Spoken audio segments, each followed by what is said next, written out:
Hi friends, welcome to Rajahmundry home recipes. ఈరోజు మన వీడియోలో పండుమిర్చితో 3 రకాల నిలువ పచ్చళ్ళు చేసుకుందాం. పండుమిర్చి పచ్చడి, పండుమిర్చి గోంగూర, పండుమిర్చి టమాటో పచ్చడి ఎలా చేసుకోవాలో ప్రాసెస్ అయితే చూసేద్దాం. ఎంతో రుచిగా ఉండే పండుమిర్చి టమాటో నిలువ పచ్చడి ఎలా తయారు చేసుకోవాలో ఈ వీడియోలో అయితే చూసేద్దాం. వేడివేడి అన్నంలో ఈ పచ్చడి కొద్దిగా నెయ్యి వేసుకొని అన్నం తింటుంటే ఎన్ని ముద్దలు అన్నం తిన్నామో లెక్క లేకుండా తినేస్తామండి.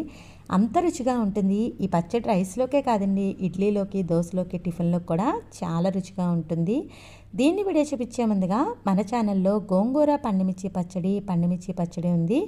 ఇంట్రెస్ట్ ఉన్న వాళ్ళు డిస్క్రిప్షన్ అయితే చెక్ చేయండి. ప్రాసెస్లోకి వెళ్ళిపోదాం. ముందుగా నేను వచ్చేసి ఒక 1/2 కిలో దాకా టమోటోస్ తీసుకుంటున్నాను. ఒక 1/4 కేజీ పండుమిర్చి అయితే సరిపోతుంది. మార్కెట్లోంచి ఎప్పుడు పండుమిర్చి తెచ్చుకున్నా కూడా కాస్త చేతితో పట్టుకుంటే గట్టిగా ఉండే కాయలు లాంటివి తీసుకుంటేనే పచ్చడి అనేది బాగుంటుంది. మెత్తటి కాయలు పనిచేయవు. ఇలా నీట్గా క్లీన్ చేసేసుకోండి. మనం పండుమిర్చిని కడిగేటప్పుడు ఇలా తొడాలతోనే కడుక్కొని ఆరబెట్టుకోవాలండి.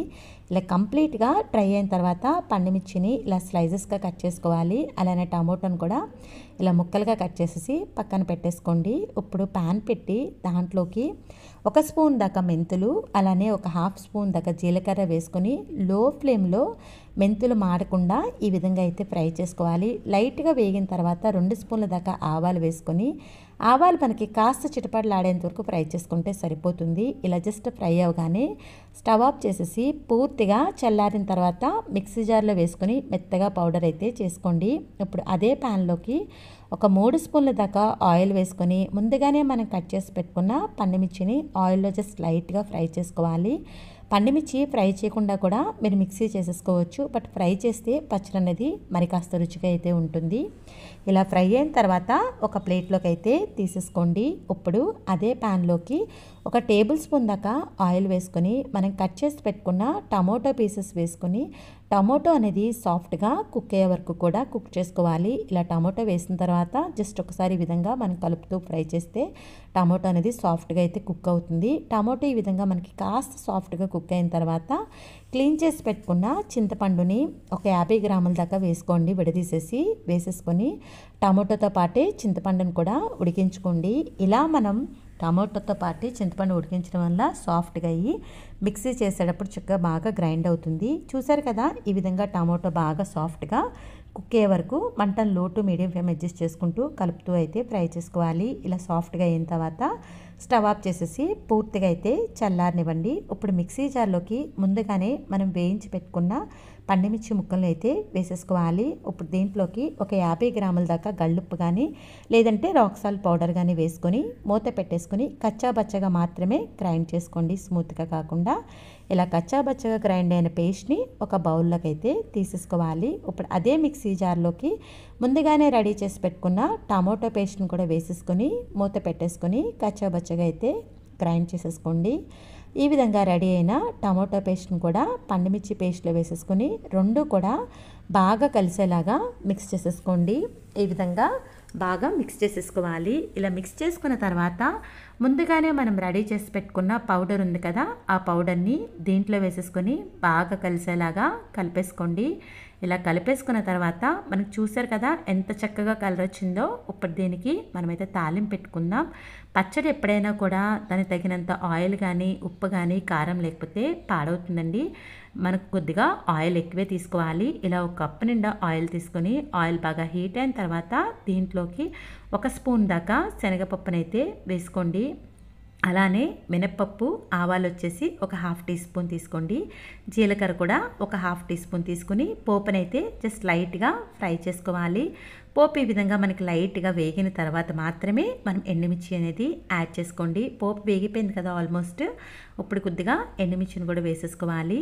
ఎండుమిర్చి వేసుకున్న తర్వాత ఒక 15 నుంచి 20 దాకా వెల్లుల్లిపాయలు వేసుకోండి. టేస్ట్ చాలా బాగుంటుంది. క్లీన్ చేసి పెట్టుకున్న కరివేపాకు కూడా వేసుకొని ఈ విధంగా మనం వెల్లుల్లిపాయలు అవి వేసిన తర్వాత మంటను లో ఫ్లేమ్లో పెట్టుకొని మాత్రమే జస్ట్ పోపును వేయించుకోవాలి. ఇలా లైట్గా వేయగానే స్టవ్ ఆఫ్ చేసేసుకోండి. వెల్లుల్లిపాయలు కనుక మాడిపోయినట్టుకుంటే పోపు అనేది బాగోదు. ముందుగా రెడీ చేసి పెట్టుకున్న ఈ పేస్ట్లోకి పోపును కూడా వేసేసుకొని చక్కగా కలిసేలాగా కలిపేసుకోవాలి. చూశారు కదా పండుమిర్చి టమాటో పచ్చడి ఎంత బాగుందో. వీడియో నచ్చిందా? నచ్చితే ఒక్క లైక్ చేయండి. మీరిచ్చే లైక్ వల్ల మన వీడియో మరికొంతమందికి అయితే చేరుతుంది. చూసారు కదా, ఇలా ఆయిల్ పైకి తేలుతూ ఉంటేనే పచ్చడి అనేది ఎక్కువ రోజులైతే నిల్వ ఉంటుంది. ఇలా రెడీ అయిన పచ్చడిని ఒక గాజు సీసాలో కానీ ఇలా ప్లాస్టిక్ సీసాలో కానీ వేసుకొని మూత పెట్టేసుకొని మీరు బయట ఉంచే కనుక 3 నెలలు ఉంటుంది. అది ఫ్రీజర్లో పెట్టుకుంటే కనుక 6 మంత్స్ దాకా స్టోరేజ్ ఉంటుంది. ఇంకెందుకు ఆలస్యం, ఈ పండుమిర్చి టమాటా పచ్చడిని మీరు కూడా ట్రై చేసి ఎలా వచ్చిందనేది మీ అమూల్యమైన కామెంట్స్ని అయితే నా కామెంట్ సెక్షన్లో తెలియచేయండి. మీ అందరికీ నా వీడియో నచ్చిందని అనుకుంటున్నాను. వీడియోలో ఎంతో రుచిగా ఉండే పండుమిర్చి నిలువ పచ్చడి కొలతల ప్రకారం ఎలా తయారు చేసుకోవాలో ఈ వీడియోలో అయితే చూసేద్దాం. వేడివేడి అన్నంలో ఈ పండుమిర్చి పచ్చడి నెయ్యి వేసుకొని తింటే అబ్బా ఇంకా తినాలనిపిస్తుందండి, అంత రుచిగా ఉంటుంది. ఇప్పుడు ఈ పండుమిర్చి పచ్చడి ఎలా తయారు చేసుకోవాలో వీడియో అయితే చూసేద్దాం. ముందుగా పండుమిర్చిని శుభ్రంగా తొడాలతోటే కడిగేసుకుని తడి లేకుండా ఒక పొడిగుడ్డ మీద అయితే ఆరబెట్టుకోండి. నీడలోనే ఆరబెట్టుకోవాలి. ఇది కంప్లీట్గా డ్రై అయిన తర్వాత మాత్రమే పండుమిర్చిపై ఉన్న తొడాలు తీసుకోండి. అదే మీరు తొడాలు తీసేసి కడిగారంటే కనుక పండుమిర్చి లోపలికి వాటర్ అనేది వెళ్ళిపోయి పచ్చడి అనేది నిల్వ ఉండదండి. కంపల్సరీగా తొడాలతోనే కడుక్కుని కంప్లీట్గా డ్రై అయిన తర్వాత మాత్రమే తొడాలైతే ఈ విధంగా తీసుకోండి. మొత్తం పండుమిర్చి పైన ఉన్న తొడాలు ఈ విధంగా అయితే తీసేసుకున్నాను. ఒక 1/2 కేజీ పండుమిర్చి తీసుకున్నారంటే గళ్ళుప్పు వచ్చేసి ఒక 100 గ్రాములు తీసుకోండి. ఈ పచ్చడికి గళ్ళుప్పు అయితేనే బాగుంటుంది. అలానే ఈనెలు తీసేసిన ఇలా గింజ ఈనెలు లేని చింతపండుని తీసుకొని ఒక 100 గ్రాముల దాకా తీసుకుంటే సరిపోతుంది. ఒక్కొక్కసారి పండుమిర్చి అనేది కాస్త స్పైసీగా ఉంటుంది, అప్పుడు ఇంకొంచెం చింతపండు అయితే పడుతుంది. ఈ విధంగా చింతపండు ఉప్పు తీసుకున్నాం కదా, ఇప్పుడు మిక్సీ జార్లోకి పండుమిర్చిని నేను వీడియోలో చూపించిన విధంగా కట్ చేసుకోండి. నేనైతే కనుక సీజన్ స్టార్టింగ్లో చేశాను కాబట్టి కాస్త చిన్న సైజు పండుమిర్చి వచ్చాయి కాబట్టి నేను ఈ విధంగా మజ్జిగైతే కట్ చేసుకుంటున్నాను. ఇప్పుడైతే కనుక చాలా పెద్ద సైజు పండుమిర్చి వస్తుంది. దీన్ని అయితే కనుక మీరు ఎక్కువ పీసెస్గా అయితే కట్ చేసుకోండి, అప్పుడే మిక్సీ జార్ అనేది ఈజీగా తిరుగుతుంది. అలానే 1/2 ఆఫ్ ది చింతపండు వేసుకుంటున్నాను, 1/2 పండుమిర్చి తీసుకున్నాం కదా. అలానే గళ్ళుప్పు కూడా 1/2 ఆఫ్ ది క్వాంటిటీ వేసేసుకుని మూత పెట్టేసుకుని కచ్చా బచ్చాగా అయితే గ్రైండ్ చేసుకోవాలి. మరి స్మూత్గా కాకుండా కచ్చా బచ్చాగా గ్రైండ్ చేసుకోవాలి.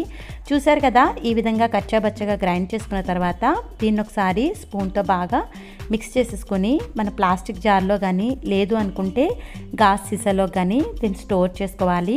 ఈ విధంగా అయితే పెట్టుకోండి. ఇప్పుడు మనం సగం పండుమిర్చి వేసాం కదా, మిక్సీ జార్లోకి మిగిలిన పండుమిర్చి కూడా వేసుకొని అలానే కొద్దిగా చింతపండు ఉప్పు కూడా వేసుకొని మరొకసారి మూత పెట్టేసుకొని కచ్చా బచ్చగా అయితే గ్రైండ్ చేసుకోండి. ఈ విధంగా గ్రైండ్ చేసుకున్న దాన్ని మనం ఒక డబ్బాలో పెట్టేసుకొని చక్కగా దీని అంతటినీ కూడా ఒకసారి స్పూన్తో గట్టిగా ప్రెస్ చేసేసుకొని మూత పెట్టేసుకొని ఒక 3 రోజుల పాటు కదపకుండా అలానే ఉంచేసేయండి. ఈ విధంగా చేయడం వల్ల దాంట్లోకి ఆ చింతపండు ఉప్పు అంతా వెళ్ళి పండుమిర్చి అనేది చక్కగా బాగా ఊరుతుందండి. ఇలా 3 రోజులైతే పక్కకు పెట్టేసుకుందాము. 3 రోజుల తర్వాత మూత తీసి చూద్దాము. చూసారు కదా పచ్చడి అనేది ఎంత చక్కగా ఊరిందో. ఇప్పుడు ఆవపిండి మెంతిపిండి చేసుకుందాం. దానికోసం అని చెప్పి ఒక 1 టీ స్పూన్ దాకా ఆవాలు కొద్దిగా మెంతులు వేసుకుని దోరగా వేయించుకుని ఇది చల్లారిన తర్వాత మిక్సీ జార్లో వేసుకుని పౌడర్లా చేసుకుని మనం ఆ పేస్ట్లో యాడ్ చేసుకోవాలండి. యాక్చువల్గా నాకు క్లిప్ మిస్ అయింది, ఒక 1.5 టీ స్పూన్ వేసుకుంటే సరిపోతుంది. అలా వేసుకున్న తర్వాత మిక్సీ జార్లోకి ఇలాగా మనం ఈ పేస్ట్ని అయితే వేసుకోవాలి. ఆవాలు మెంతిపిండి కలిపిన తర్వాతే మనం మిక్సీకి వేసుకోవాలండి. దీన్ని వేసుకొని మూత పెట్టేసుకొని స్మూత్గా అయితే గ్రైండ్ చేసుకోవాలి. అలా అని చెప్పేసి బాగా స్మూత్గా కాకుండా స్మూత్గా గ్రైండ్ చేసుకుంటే సరిపోతుంది. చూసారు కదా, ఈ విధంగా అయితే గ్రైండ్ చేసుకోవాలి. ఇలా గ్రైండ్ చేసుకున్న దాన్ని మీరు డబ్బాలో పెట్టేసుకొని స్టోర్ చేసుకొని ఎప్పుడు కావాలంటే అప్పుడు తాలింపు పెట్టుకోవచ్చండి. నేను తక్కువ క్వాంటిటీ కాబట్టి ఒకేసారి తాలింపు పెట్టుకుంటున్నాను. ప్యాన్లోకి కొద్దిగా ఆయిల్ వేసుకొని ఆయిల్ బాగా హీట్ అయిన తర్వాత ఒక 1 టీ స్పూన్ దాకా శనగపప్పు అలానే పోపు దినుసులు వచ్చేసి మినపప్పు ఆవాలు వచ్చేసి ఒక 1 టీ స్పూన్ తీసుకుంటున్నాను. అలానే జీలకర్ర కూడా ఒక 1 టీ స్పూన్ తీసుకోండి. పోపు అనేది ఈ విధంగా కాస్త వేగిన తర్వాత మనం లైట్గా దంచి పెట్టుకున్న వెల్లుల్లిపాయలు కూడా వేసుకుంటే ఫ్లేవర్ అనేది బాగుంటుంది. ఈ విధంగా పోపునైతే వేయించుకోవాలి. పోపు ఈ విధంగా వేగిన తర్వాత దీంట్లోకి క్లీన్ చేసి పెట్టుకున్న కరివేపాకు అలానే ఎండుమిర్చి అనేది మీ స్పైసీనెస్ని బట్టి యాడ్ చేసుకోండి. ఈ విధంగా పోపునైతే కాస్త వేయించుకోవాలి. పోపు ఈ విధంగా వేగిన తర్వాత స్టవ్ ఆఫ్ చేసేసుకొని ముందుగానే మనం రెడీ చేసి పెట్టుకున్న పండుమిర్చి పేస్ట్ వేసేసుకొని ఇదంతా కూడా బాగా కలిసేలాగా కలిపేసుకోవాలి. అంతేనండి, ఎంతో రుచిగా ఉండే పండుమిర్చి నిలువ పచ్చడి తయారు చేయడం ఎంత ఈజీయో చూశారు కదా. ఇంకెందుకు ఆలస్యం, మీరు కూడా ఈ పండుమిర్చి నిల్వ పచ్చడిని ట్రై చేసి ఎలా వచ్చిందనేది మీ అమూల్యమైన కామెంట్స్ని అయితే నా కామెంట్ సెక్షన్లో తెలియజేయండి. మన వీడియోలో పులపులగా కారం కారంగా ఎంతో రుచిగా ఉండే పండుమిర్చి గోంగూర నిల్వ పచ్చడి ఎలా తయారు చేసుకోవాలో ఈ వీడియోలో అయితే చూసేద్దాం. వేడివేడి అన్నంలో ఈ పండుమిర్చి గోంగూర పచ్చడి కొద్దిగా నెయ్యి వేసుకుని అన్నం తింటుంటే ఎన్ని ముద్దలు అన్నం తింటున్నామో మనకే తెలియదండి, అంత రుచిగా అయితే ఉంటుంది. ఎలా తయారు చేసుకోవాలో ప్రాసెస్ అయితే చూద్దాం. నేను వచ్చేసి ఇక్కడ గోంగూర 5 కట్టల దాకా తీసుకుంటున్నాను. 5 కట్టల గోంగూరకి పండుమిర్చి అప్రాక్స్గా ఒక 150 గ్రామ్స్ దాకా తీసుకోండి.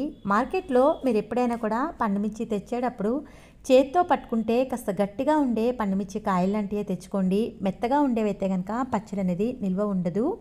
ఇలా తెచ్చుకున్న తర్వాత ఇలా ముచ్చుకలతోటే వాటర్లో వేసుకుని నీట్గా అయితే క్లీన్ చేసుకోండి. అదే మీరు ముచ్చుక తీసేసి కనుక వాటర్లో వేసుకుంటే పండుమిర్చి లోపలికి వాటర్ వెళ్ళిపోయి పచ్చడి అనేది నిల్వ ఉండదండి. కంపల్సరిగా ఇలా ముచ్చుకలతోటే మనం నీట్గా క్లీన్ చేసుకుని పక్కన పెట్టుకోవాలి. క్లీన్ చేసి పెట్టుకున్న గోంగూరని ఒక పొడిగుడ్డ మీద వేసుకుని 3 to 4 అవర్స్ అయితే కంప్లీట్గా డ్రై అవనివ్వండి. ఈ గోంగూరతో పాటు క్లీన్ చేసి పెట్టుకున్న పండుమిర్చిని కూడా కంప్లీట్గా డ్రై అవనివ్వాలి. ఈ విధంగా మనకి గోంగూర అనేది కంప్లీట్గా డ్రై అయిపోయింది, చూసారు కదా. ఇప్పుడు పాన్ పెట్టేసి దాంట్లోకి 2 నుంచి 3 స్పూన్ల దాకా ఆయిల్ వేసుకుని మనం క్లీన్ చేసి పెట్టుకున్న గోంగూర వేసుకుని మంటను లో ఫ్లేమ్లో పెట్టుకుని కలుపుతా అయితే ఉడికించుకోవాలి. మీరు ఎక్కువ క్వాంటిటీలో కనుక గోంగూర తీసుకుంటే ఒక 2 సార్లుగా అయితే ఉడికించుకోండి. నేనైతే తక్కువ క్వాంటిటీ కాబట్టి ఒకేసారి అయితే ఉడికించుకుంటున్నాను. ఇలా కలుపుతూ అయితే ఉడికించుకోండి, లేదంటే మనకి అడుగంటుతుంది. మనకి ఉసిరికాయ సైజ్ అంతా చింతపండుని క్లీన్ చేసుకున్న దాన్ని కూడా వేసుకొని గోంగూరలనే కలుపుకొని ఉడికించుకుంటే చింతపండు కూడా కాస్త సాఫ్ట్గా అయితే అవుతుంది.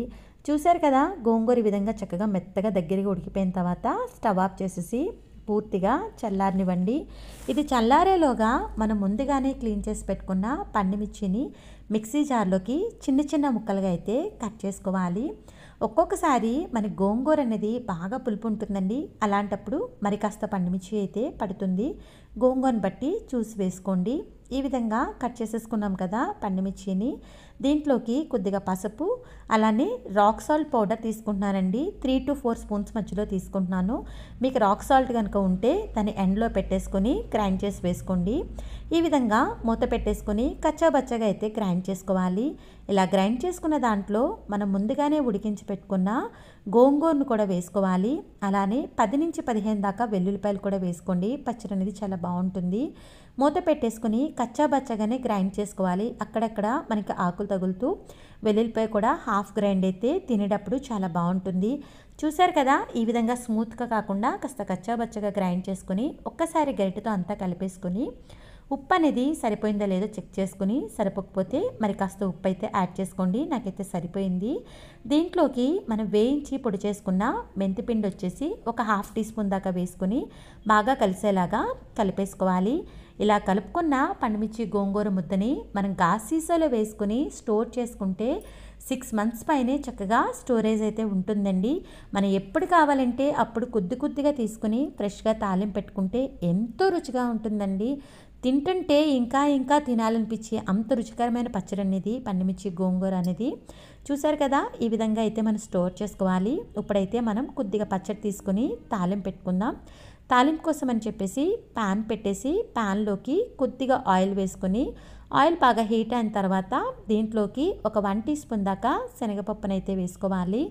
అలానే మినపప్పు ఆవాలు వచ్చేసి ఒక 1 టీ స్పూన్ తీసుకోండి. జీలకర్ర వచ్చేసి ఒక 1/2 టీ స్పూన్ తీసుకుంటే సరిపోతుంది. పోపు ఈ విధంగా మనకి కాస్త వేగిన తర్వాత దీంట్లోకి ఒలిచిపెట్టుకున్న వెల్లుల్లిపాయలు 4 నుంచి 5 వేసుకోవాలి. అలానే క్లీన్ చేసి పెట్టుకున్న కరివేపాకు, ఎండుమిర్చి 2 నుంచి 3 దాకా మీ స్పైసీనెస్ని బట్టి యాడ్ చేసుకోండి. పోపు ఈ విధంగా వేగిన తర్వాత ముందుగానే మనం రెడీ చేసి పెట్టుకున్న పండుమిర్చి గోంగూర పేస్ట్ని కూడా దీంట్లో యాడ్ చేసుకుని మనం 1 నిమిషం పాటు నూనెలో అంతా కూడా బాగా కలిసేలాగా కలిపేసుకుని స్టవ్ ఆఫ్ చేసేసుకోండి. చూశారు కదా పండుమిర్చి గోంగూర పచ్చడి ఎంత బాగుందో. మీకు వీడియో నచ్చిందా? నచ్చితే కనుక ఒక్క లైక్ చేయండి. మీరిచ్చే లైక్ వల్ల మన వీడియో మరికొంతమందికి అయితే రీచ్ అవుతుంది. మీరు కూడా ఈ పండుమిర్చి గోంగూర పచ్చడిని ట్రై చేసి ఎలా వచ్చిందనేది మీ అమూల్యమైన కామెంట్స్ని అయితే ఖచ్చితంగా నా కామెంట్ సెక్షన్లో తెలియజేయండి. Thanks for watching my video. Please like, comment, share, subscribe my channel.